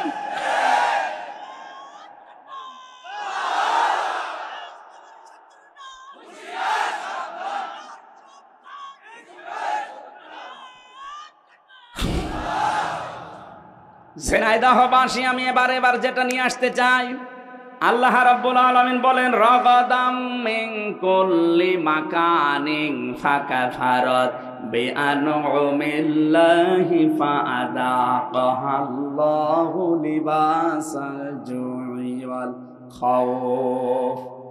মানুষ যখন আল্লাহর আইন ভুলে, আল্লাহর আলেমদের প্রতি অত্যাচার, জুলুম, নির্যাতন শুরু করে, ওই সময় ওদের পাপের কারণে আমি আল্লাহ 2টা জিনিস চাপিয়ে দেই। একটা হচ্ছে ক্ষুধা। ক্ষুধা মানে দুর্ভিক্ষ। ক্ষুধা মানে কি? বলেন বলেন। দুর্ভিক্ষ আসা আরম্ভ হয়েছিল, আলেমদের উপরে যা আরম্ভ করেছিলেন, দুর্ভিক্ষ চলে আসতো। 1500 বছর আগে বিশ্ব নবীকে যখন ওরা তাড়িয়ে দিয়েছিল, বিশ্ব নবী যখন যাচ্ছিলেন নিজের ঘর থেকে বের হয়ে হিজরত করার সময়, সেই জায়গায় দাঁড়িয়ে কাবার দিকে তাকিয়ে বলেছিলেন, কাবার মালিক আমি কিন্তু যেতে চাইনি, কাবার মালিক আমি খুব ভালোবাসি কাবাকে, কিন্তু এর নিষ্ঠুর সন্তানরা আমারে থাকতে দিল না। হ্যাঁ আমি যাচ্ছি। আল্লাহ ওই সময় সূরা কসসের 85 নাম্বার আয়াতটা নাযিল করেছিলেন, ইন্নাল্লাযী ফারাদা আলাইকাল কুরআনা লারাদ্দুকা ইলা মাআদ। অবশ্যই আপনার প্রতি আমি কোরআনের আইন মানা ফরজ করে দিয়েছি। হে নবী, আপনাকে আজ এই কোরআনের কারণে চলে যাওয়া লাগছে হিজরত করে, কিন্তু গ্যারান্টি দিলাম লারাদ্দুকা, লামে তাকিদ, আমি আল্লাহ গ্যারান্টি দিচ্ছি অবশ্যই আপনাকে আপনার এই জায়গায় আমি আবার ফেরত নিয়ে আসব, কিন্তু তখন এই দুর্বল করে না, শক্তিশালী করে নিয়ে আসব। মাত্র কয় বছরের ব্যবধানে নবীজিকে আবার এই জায়গায় নিয়ে এসেছিলেন, কিন্তু বাদশা করে। কথা বলেন ঠিক কিনা? নবীজি তো 13 বছর অত্যাচার সহ্য করেছেন। বাংলার মুসলমানেরা আমরা অত্যাচার সহ্য করছি 53 বছর, তার ভেতরে 15 বছর আরো বেশি। উনি 13 বছর, আমরা 15 বছর, 2 বছর পার করে ফেলেছি বেশি। উনি যদি 13 বছর অত্যাচার সহ্য করার পরে 10 বছর প্রেসিডেন্ট হতে পারে, আমার মনে হয় নবীজির এই জীবনী বাংলাদেশেও মিলবে। 15 বছর আমরা যারা জুলুম, নির্যাতন, অত্যাচারের শিকার হয়েছি, তাদের হাতে আল্লাহ 10 বছর বাংলাদেশ তুলে দেবে। এইটার নাম ইলা রাদ্দুকা ইলা মাআদ। হ্যাঁ, কোরআন বাদ দিয়ে যদি কোনো পাপের কারণে কেউ পালায়, তার শাস্তি হচ্ছে দিন যত যাবে তার প্রতি ঘৃণা তৈরি হবে জনগণের। যেমন চেঙ্গিস খান, হিটলার, এক কথা বলছে না, তারাও মানুষ হত্যার সাথে জড়িত ছিল, কিন্তু দিন যত যাচ্ছে হিটলারের, চেঙ্গিস খানের, যে পালিয়েছে লক্ষণ সেন, কি 850 বছর আগে পালিয়েছিল লক্ষণ সেন। এদের নাম শুনলেই মানুষ এখন ঘৃণা করে, কিন্তু কোরআনের কারণে যারা চলে গিয়েছিল টিকতে না পেরে, এই মানুষগুলোকে আবার আল্লাহ এই দেশে ফেরত নিয়ে আসতেছে সম্মানের সাথে। মাওলানা আবুল কালাম আজাদ, ওই যে লাল দাড়িওয়ালা লোকটা বাচ্চু রাজাকার নাম দিয়েছিলেন, সে কিন্তু এমনি এমনি পালিয়ে যায়নি, সেও চলে গিয়েছিল, কিন্তু অত্যাচার, নির্যাতনের, জুলুমি কোরআনের কারণে, আর হলে না তার পাপের কারণে। আরে ভাই, আপনি আন্দাজে দোষ দেন, যে সাক্ষী দেন, আপনি সাক্ষী তো দেন শুনে শুনে, অথচ সাক্ষী হওয়া দরকার দেখে দেখে। সাক্ষী মানে শাহেদ, শাহেদ মানে এই যে দেখে যারা চোখ দিয়ে তারা সাক্ষী দেবে। আর আপনি আন্দাজে শোনেন, জন্ম হয়েছে আপনার 75-এ, সাক্ষী দিচ্ছেন 71-এ। আপনার মা বাবার তো বিয়েই হয়নি, আপনি সাক্ষী দিলেন কি করে? তার মানে বোঝা যাচ্ছে আপনি যারো সন্তান, আপনি দুনিয়ায় আসেননি। 75 সালে আসলেন, 71 সালে সাক্ষী আপনার নামে, তা আপনি তো বৈধ বাবা মার সন্তান, আশা করা যাচ্ছে না। কথা বলে না কেন? এরকম সাক্ষী হলে তো উল্টাপাল্টা। আমার নামে যে 4 জন সাক্ষী ছিল মজমপুর গেটে, আর এই যে চড়হাসের, জীবনে আমি কোনোদিন নাম শুনিনি। আর আমারে নিয়ে গেল আমার বাড়ি থেকে, পরের দিন পেপারে দিল না ওনার আমরা চড়হাস থেকে, মজমপুর থেকে নিয়েছি। পুরোটা মিথ্যা কথা। তাহলে আমার পক্ষে বিপক্ষে যারা সাক্ষী দিয়েছে, কি সত্য সাক্ষী না মিথ্যা? বলেন বলেন। এরকম সাক্ষী 15.5 বছর চলছিল। এই জন্য কোরআনের কারণে যদি কেউ দূর হয়ে যায় দেশ থেকে, তাদেরকে আল্লাহ সসম্মানে ফিরিয়ে নিয়ে আসেন। আর কোরআনের বাইরে যে মানুষগুলো পালায়, এদের দিন যত যাবে, ওদের চেঙ্গিস খানের মতো, লক্ষণ সেনের মতো অবস্থান হবে। লক্ষণ সেন 850 বছর আগে গেছে, আজও পর্যন্ত ফিরে আসেনি, কবরে চলে গেছে। লক্ষণ সেনের যারা আত্মীয় স্বজন পালিয়েছে, ওরাও কেউ ফিরে আসবে না, আর উল্টা পাল্টা ফতোয়া দিচ্ছে ফেসবুকে। এরকম আন্দাজে উস্কানিতে পা দেবেন, পেছনে লাল হবে গোপালগঞ্জের মতো। দেখেন না, আর্মি শুধু একটু দিয়েছিল, ওই কয়দিন শুনলাম গোপালগঞ্জ থেকে ঢাকার ভাড়া দাঁড়িয়ে গেলে 1000, বসে গেলে 300। কেউ বসতেও পারে না, ও দাঁড়িয়ে শেষে 1000 টাকা দিয়ে যায়। এরকম অবস্থা হবে যদি উস্কানিতে পা দেন। ও পালিয়ে গেছে, আজকে শুনলাম, আজকে অসুস্থ, ওর নাকি চিকিৎসা হচ্ছে না এখন। আজকে দেখলাম পেপারে অসুস্থ, চিকিৎসা হচ্ছে না। ও ছাতা কবে টেনশনে মরে যাবে। কথা বলে না কেন? আর তার উস্কানিতে পা দিয়ে আপনি ফাঁদে পা দিয়ে লাফাচ্ছেন। লিস্ট করে রাখো, আমি আসতেছি। আপনি আস্তে আস্তে তো কব্বরে চলে যাবেন লক্ষণ সেনের মতো। ঝিনাইদহবাসী আয়াতের শেষে ছিল আল্লাহ তাদেরকে মজা চাকিয়েছিলেন এই কারণে নবীজির উপর যখন জুলুম অত্যাচার তারা বাড়িয়েছে, নবীজি বরদোয়া দিয়েছিলেন আল্লাহ দুর্ভিক্ষ দিও। এমন দুর্ভিক্ষ দিয়েছিল তাদের খাবার আশা, ওই আশপাশ যে ইয়ামেন থেকে, সিরিয়া থেকে, কুয়েত থেকে, কাতার থেকে খাবার বন্ধ হয়ে গিয়েছিল। এটা নবীদের বরদোয়া। এই 15.5 বছরে এদেশ থেকে বহু কিছু আমরা হারিয়ে ফেলেছি, আলেমদের বরদোয়া। কত আলেমকে আমি তাহাজ্জুদের নামাজ পড়ে হাউমাউ করে কাঁদতে দেখেছি। মাওলানা সাখাওয়াতকে, মাওলানা মামুনুল হককে আমি শিশুর মতো কাঁদতে দেখতাম। তাহাজ্জুদের নামাজে 1.5 পারা, 2 পারা, 3 পারা, 5 পারা পর্যন্ত উনি পড়তো।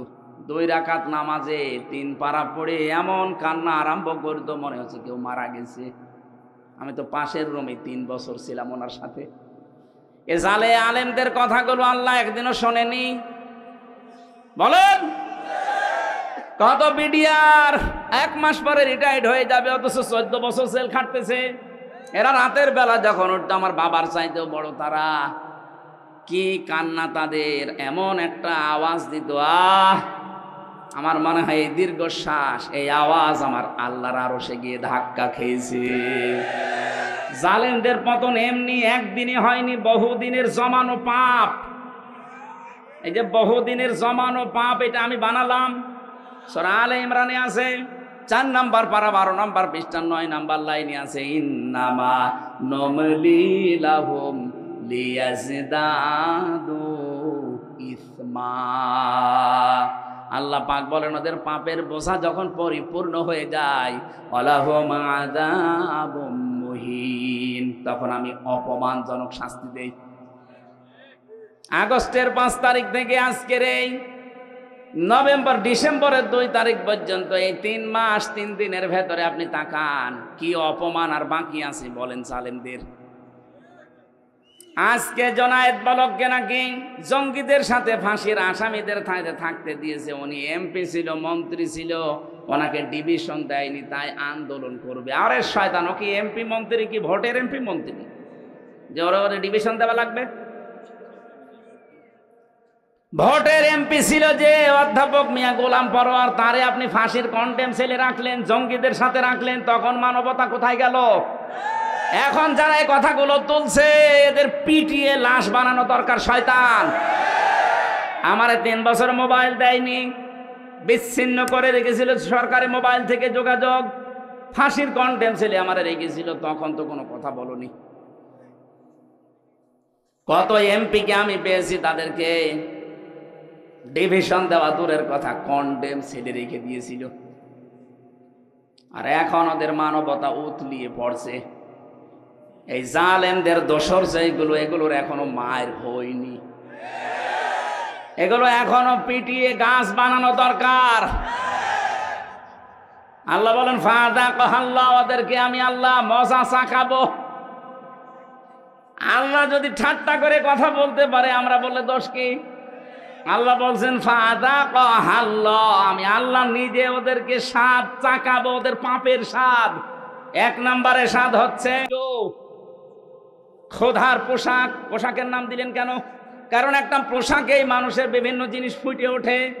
পোশাকের দ্বারাই তার স্ট্যাটাস, তার যে মান সম্মান, তার মর্যাদা, তার যে কোন লেভেলে আছে লোকটা, সেটা পোশাকে ফুটে ওঠে। এই জন্য বাদশাদের পোশাক দেখবেন আলাদা। কথা বলছে না কেন?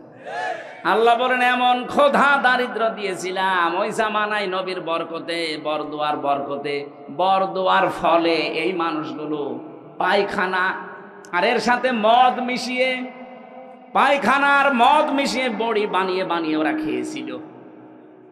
আলেমদের বরদোয়ার কারণে দেশটাও রসগোল্লায় যেতেছিল। তোমার আল্লাহ মনে হচ্ছে হাতে ধরে 5 তারিখে বাঁচিয়ে দিয়েছে। অওয়াদানা আনকা বিজরাক আল্লাযী আনকাদা যাহরাক। হে নবী, আপনার পিঠকে বাঁকা করে রেখেছিল আইয়ামে জাহিলিয়াতের পাথর। কিসের পাথর? আইয়ামে জাহিলিয়াতের পাথর আপনার পিঠকে বাঁকা করে রেখেছিল। আমি কি পাথর সরিয়ে দেইনি বোঝা? আমার মনে হয় 1500 বছর পরে আল্লাহ আর একটা আয়াত নাজিল করে আমাদের জানাচ্ছে, বাংলাদেশ মুসলমানেরা, আমি কি তোমাদের পিঠের উপর থেকে আমি জাহিলিয়াতের বোঝা নামিয়ে দেইনি? ওটা ছিল আইয়ামে জাহিলিয়াত, আর এইটা শব্দ দুইটা প্রায় এক। ওরাও যা করতো এরাও তাই করেছে, এ কথা বলছেন কেন? ওরাও সরকারি মালের কোনো অডিট ছিল না, জোর যার মুল্লুক তার। এ 15.5 বছরে এইটাই চলছিল, সরকারি মালের কোনো অডিট নেই, জোর যার মুল্লুক তার। এক একজনের বাড়ি দেখেছেন, এক একজনের বাড়ি চললাম 620টা বাড়ি বানিয়েছে। একজন ভূমি মন্ত্রী ছিল, 620টা বাড়ি। ওর বাড়ি লাগে কত? আমাদের কোষ্টিয়ার যিনি মানবতার বন্ধু নামে খ্যাত হানিফ সাহেব, তার এই যে খুলনা, বাগেরহাট আর সাতক্ষীরার যে মাছের ঘের, আমার মনে হয় পুরা জেলার অর্ধেকই তার। সব তো জিবরাইল দিয়ে গেছে। বলেন, তার ভায়া তার দিকে তাকান, ওর রিকশা চালানোর যোগ্যতাও নেই, অথচ 8 তলা বিল্ডিং বানিয়েছে, মনে হচ্ছে জান্নাত বানিয়েছে। আগস্টের 5 তারিখে বানিয়েছিল, 6 তারিখে বিকাল 5টার সময় যে দেখি পুরাটা জনগণ টয়লেটের সেই প্যান পর্যন্ত খুলে চলে গেছে। এখন ওজাড় গৃহ হয়ে আছে। কোরআনের আয়াত যেভাবে খাপের খাপ মুনতাজের বাপ মিলিয়ে যাবে, কথা বলছে না? আগামীতে কোন জালেম যদি এরকম করেন তারও কিন্তু মিলবে না, আল্লাহ নেই। আরো জোরে বলেন, খোদা থেকে বাঁচতে হবে আমাদের। জুউল খাউফ, ভয় থেকে। ভয় কি? ওই জামানায় যখন সন্ধি হয় নবীর সাথে মক্কা বিজয়ের আগে, সন্ধি হওয়ার পর থেকে বিভিন্ন দেশে নবী সারিয়া পাঠাতেন, প্রতিনিধি দল পাঠাতেন। মক্কার মানুষেরা মনে করছে আমাদের ওপর তো আক্রমণ হয় না, কিন্তু মানুষ দলে দলে পালে পালে ইসলামে আসতেছে, না জানি কখন মক্কা হামলা করে আমাদেরকেও মিশিয়ে দেয়, এই ভয়ে ছিল। আমার মনে হচ্ছে ঠিক 1500 বছর পর বাংলাদেশের এই 56,000 বর্গ মাইলের সাথে আল্লাহ এইটাই ঘটিয়েছে। আয়াতের তাফসিরের ভেতরে, তাফসিরে তাবারির ভেতরে দেখেছি, শানে নজুলের ভেতরে আপনারা আছেন। আল্লাহর নবী যখন মেরাজে যাচ্ছিলেন, জিবরাইলকে বললেন, ভাই জিবরাইল, যে কালো কালো পোকার মতো কি উঠতেছে আমাদের সাথে, আর কালো কালো কিছু পিপিলিকার মতো নামতেছে। জিবরাইল বললেন, হে নবী, এই পৃথিবীতে আপনার উম্মতেরা যে খারাপ কাজগুলো করে, এই খারাপ কাজগুলো উপরে উঠে যাচ্ছে, আর এই খারাপ কাজের প্রতিফল ওই পিপিলিকার মতো শাস্তি আল্লাহ নামাচ্ছে। তাহলে দুনিয়ায় যে যেই ধরনের অপরাধ করবেন, এই অপরাধটাই আল্লাহ উপরে তুলে নেবে, এইটার শাস্তি যা হয় ওইটা দুনিয়ায় পাঠাবে। এটা আমি বানালাম। এটা সূরা রুমের 41 নম্বর আয়াতে আল্লাহ দলিল দিয়েছেন, যাহারাল ফাসাদু ফিল বাররি ওয়াল বাহর বিমা কাসাবাত আইদিন নাস লিয়ুযীকাহুম বা'দাল্লাযী আমিলু লা'আল্লাহুম ইয়ারজিউন। বলেন আল্লাহু আকবার। আল্লাহ বলেন, জলে স্থলে যে বিপদ আপদগুলো দেখতে পাও, এই যে মহামারী, খুন খারাপি, চুরি ডাকাতি, এই অসুখ, নতুন নতুন অসুখ আসে, করোনা, কি কি আসে, এগুলো দিতে চাই না, তোমাদের হাতের কামাই করা পাপের ফসল। আরো আমি আল্লাহ মাফ করে দেই। আমি চাই যে তোমরা ফিরে আসো, যা করো সব শাস্তি যদি দুনিয়ায় পাঠাতাম, শ্বাস ফেলার সময় পেতে না। ওমা সাবাকুম মিন মুসিবাতিন ফাবিমা কাসাবাত আইদিকুম ওয়া ইয়াফু আন কাসীর। বলেন আল্লাহু আকবার। সূরা শুরার 30 নম্বর আয়াতে আল্লাহ জানিয়েছেন, যা করো সব পাপের শাস্তি যদি দুনিয়ায় ফেলতাম, একটা শ্বাস নেবে সে সময়ও পেতে না। আমি অধিকাংশগুলো আমার গাফফার নামের খাতিরে মাফ করে দেই। বলেন সুবহানাল্লাহ। এজন্য আমরা এখন থেকে সাবধান, যে যে অপরাধ করছি এইটা কিন্তু ঘুরে আমার প্রতি আবার নাজিল হবে। যারা গোপন অপরাধ করেন, গোপন অপরাধের শাস্তি আছে। যারা গোনা গোপনে করেন, তাদের চেহারার উজ্জ্বলতা আল্লাহ নষ্ট করে দেবে। এদের এখানে তাকাবেন, যাদের চেহারা দেখতে খারাপ, বিশ্রী, তাকাতে মনে চায় না, মনে করবেন ও গোপনে গোনা করে।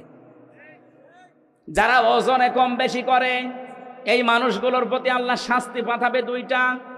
এটা শোয়েব আলাইহিস সালামের জামানায় ওই মানুষেরা ওজনে কম বেশি করতো। আজ বাংলাদেশে ওজনে কম বেশি আছে না নেই? ওজনে কম বেশি মানে খালি দাড়ি পাল্লা দিয়েই না, এই যে শিক্ষক, কলেজের শিক্ষক অধ্যাপক, সে 1 থেকে মাস্টার্স পর্যন্ত বিশ্ববিদ্যালয়ে বহু শিক্ষা বিভিন্ন জায়গা থেকে নিয়েছে, কিন্তু দেওয়ার সময় ডেলিভারিতে আর দিতে চায় না। তখন বলে প্রাইভেট পড়া লাগবে, কোচিং করা লাগবে। এইটার আরবি নাম মুতাফফিফিন। আল্লাহ পাক বলেন ওয়াইলুল লিল মুতাফফিফিন আল্লাযীনা ইযা কাতালু আলান নাসি ইয়াস্তাউফুন। ধ্বংস হয়ে যাক ওই দোকানদারগুলো, ওই শিক্ষকগুলো যারা নেওয়ার সময় ঠিক মতোই নেয়, দেওয়ার সময় দিতে চায় না, তখন কোচিং করো, প্রাইভেট পড়ো, এরকম নাম দেয়। আজ এই বিশ্ববিদ্যালয়ের নাম ধরেই বলছি, বহু শিক্ষক এমন আছে, ওরা তো ডক্টর, নেওয়ার সময় তো বহু জ্ঞান বিভিন্ন জায়গা থেকে তারা নিয়েছে, কিন্তু দেওয়ার সময় ছেলে মেয়েদের আর দিতে চায় না ক্লাসে। তখন ওনারা ক্লাস করায় বিভিন্ন বিশ্ববিদ্যালয়ে টাকার বিনিময়ে। আমি কি বেশি বললাম? এরকম শিক্ষক দেশে নেই? কত প্রাইমারিতে, হাই স্কুলে, কলেজে, মাদ্রাসা, এরা নিজেরা ক্লাসে ঠিক মতো পড়া দিতে চায় না। ওই পড়ায় দেবে, কোচিং করা লাগবে, ওই পড়ায় দেবে, তখন আবার প্রাইভেট পড়া লাগবে। কেন? আপনি যা পেয়েছেন নেওয়ার সময়, ওইটা দেওয়ার সময় ঠিক মতো দেওয়া লাগবে। এই জন্যই তো আল্লাযীনা ইযা ক্তালু আলান নাসি ইয়াস্তাউফুন, নেওয়ার সময় ঠিক মতো দেয়, দেওয়ার সময় কম দেয়, এরা আল্লাহর অভিশপ্ত বান্দা। এই বাংলাদেশে আছে না নেই? আমরা এরকম পাপ যদি করি, এই পাপের কারণে আল্লাহ ওইটা আবার শাস্তি করে পাঠাবে, হয় আপনার উপরে, না আপনার ছেলে মেয়ের উপরে, না নাতি নাতনির উপরে।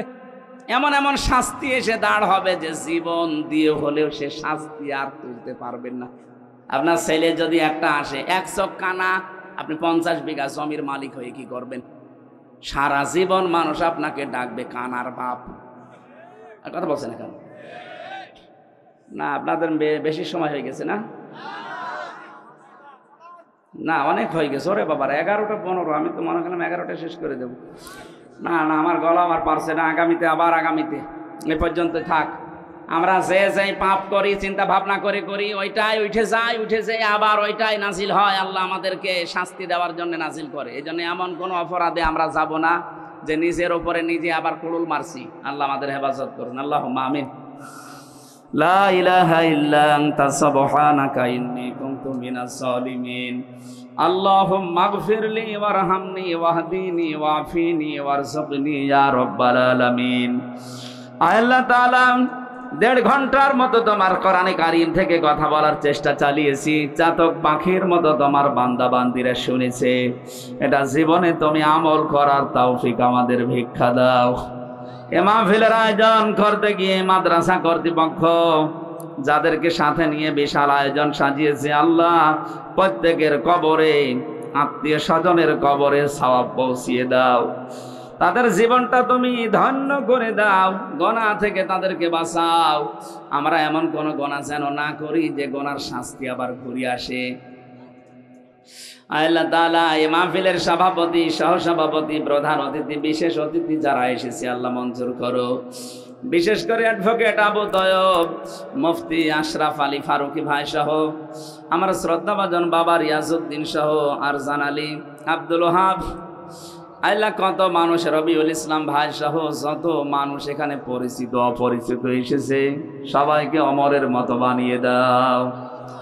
সম্মানিত মা বোনদের জন্য আলাদা করে আজকে কিছু বলতে পারলাম না। মা বোনদেরকে তুমি খাদিজাতুল কুবরার মতো বানিয়ে দাও।